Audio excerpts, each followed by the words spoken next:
So in joining the deeper learning cohort, one of the first things I did was follow a student around, which was Asher, and just to get a feel for what the daily routine was for a student, what life was like as a person going to Fern Creek High School, and that opened my eyes to a lot. So one thing was collaboration. I was collaborating with Asher and some of the other students as I went through my day, and they were helping me with assignments that I didn't really know anything about because I wasn't in necessarily social studies classes, and I found that experience sort of invaluable.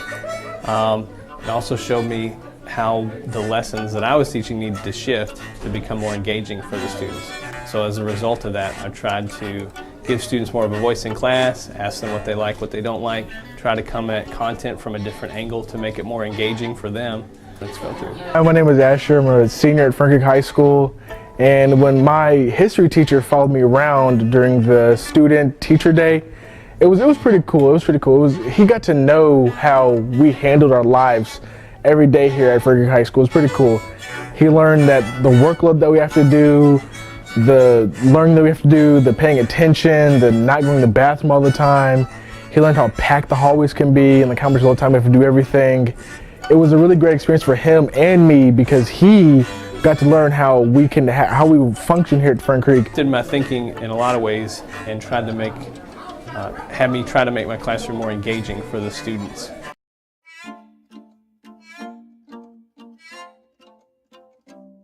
So my school startup project has been about creating more authentic studio practice within our art room.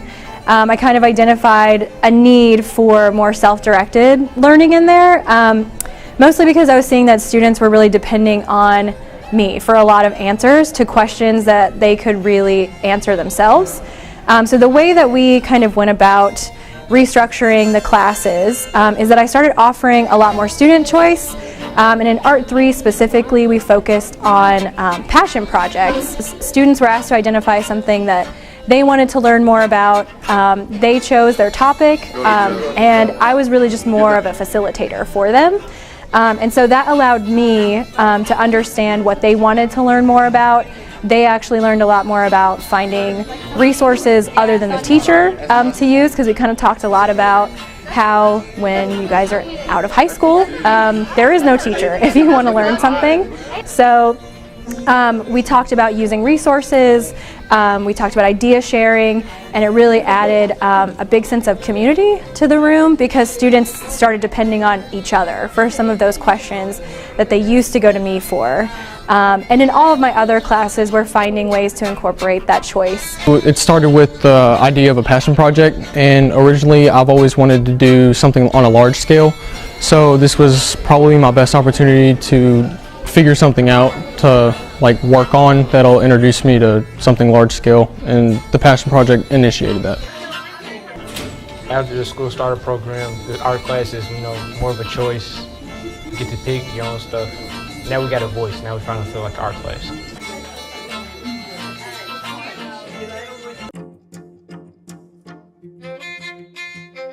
English 4 class. I teach traditional standards, but I use all sports-related text as our core text.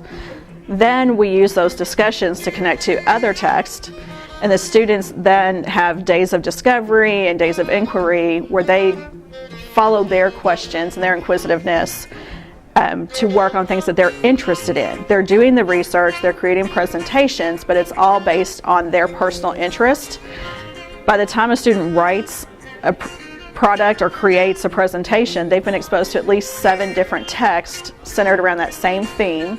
So they're synthesizing and blending in many different texts to create that work product. They're doing the research, they're documenting what their findings, but they're learning to follow their natural inquisitiveness and their curiosity in the world, and hopefully they'll carry that with them after they leave high school. I did before. I like how she gave us the option to which final we wanted to do, because it gave us a feel to be more comfortable with what we were going to submit to her project-wise. We have a lot of discussions on our views of the world and sports, and we get a choice in what we want to say and how we want to do projects and how we want to do our work. We get a choice in how we do it.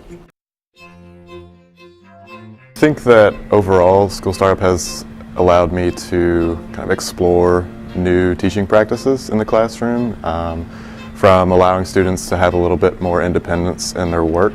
At the end of each trimester in my desktop publishing classes, we've done a kind of end of course project where students have choice in the type of projects that they're doing, and they can do anything from making a Google Slides presentation to a documentary to a project in the school garden. So overall, it's just kind of empowered me to embrace being vulnerable in the classroom and kind of knowing that, you know, the classroom is a messy place. It doesn't have to be kind of neat and tidy all the time. Desktop publishing is a class that focuses on urban agriculture skills, so learning how to garden. Out in our school garden, we have about 30 raised beds. We've got chickens out there, and in the classroom, we focus on kind of building community within the school, but also within the classroom. So it's a little bit, it's an interdisciplinary class. It's a little bit of everything, but overall, it's about learning how to garden and what our impact on the environment and our community is. I think what's most important to me is getting kids outside and doing things that are hands-on, knowing that they can take the skills outside of the 4 classroom walls and apply them once they get out. And desktop publishing is a class with Mr. John Hall where we get involved more rather than just sitting and listening to the teacher talk over a PowerPoint. We get involved in the garden and we'll go out and help the chickens or work with the plants and learn how to plant, and then we'll write about it. We'll do more research about different problems environmentally around the world and propose different ideas to fix it. One thing, we went and worked on deforestation and argued with the principal himself about ideas we could work on campus about saving trees, like the one that was cut down over here. It helps students see application beyond the classroom. Like a lot of what we learn in school, and a lot of what I hear from students is that I'm never going to be able to take this outside of the school, and I think if you can get students to see that the skills that we're teaching in the classroom have application outside of it and bring people in that are actually doing the work, and they see that they could actually make a career out of this, then the learning just goes up tenfold.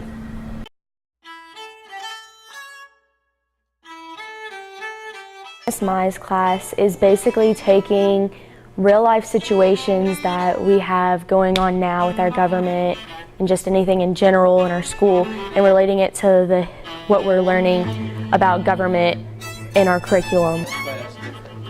What makes Ms. Mize' class so different is that she is able to provide a more upbeat and more recent and more light viewpoint, and she makes history and all the topics that she teaches and actually fun.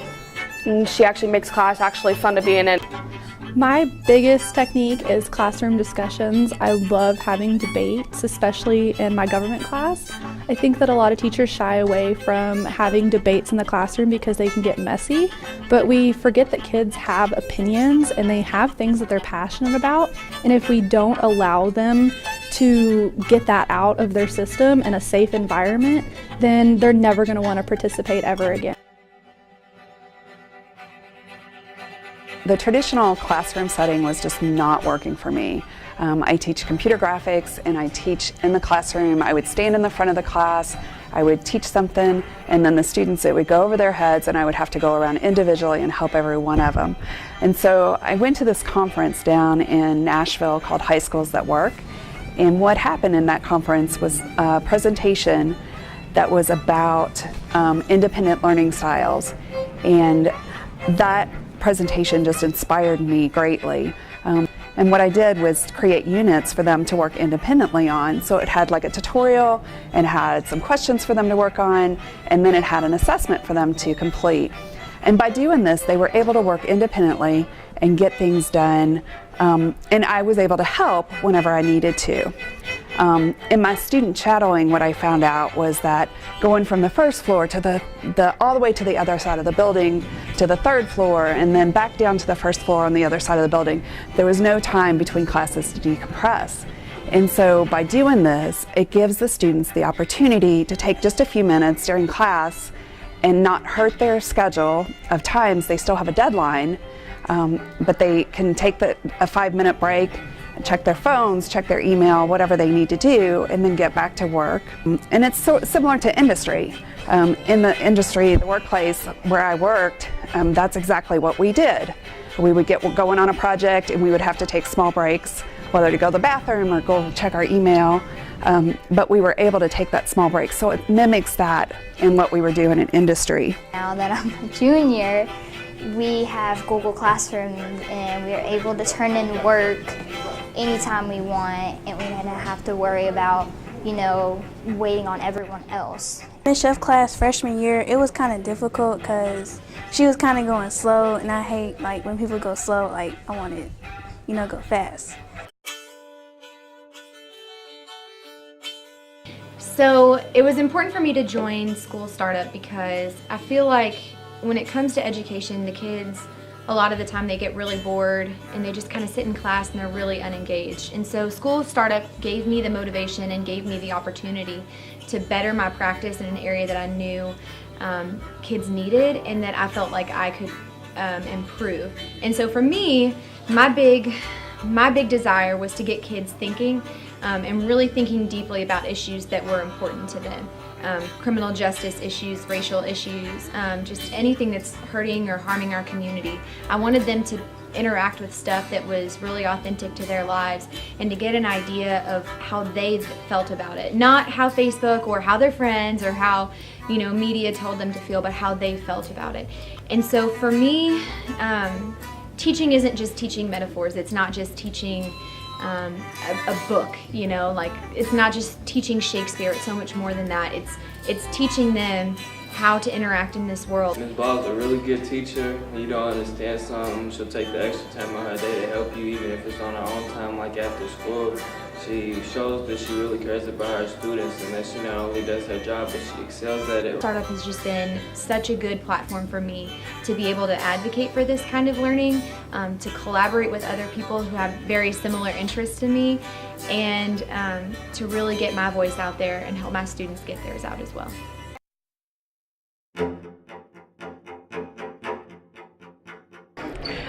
So this being a new environmental science class, I didn't want to do traditional tests or quizzes, and we wanted to be outside as much as possible.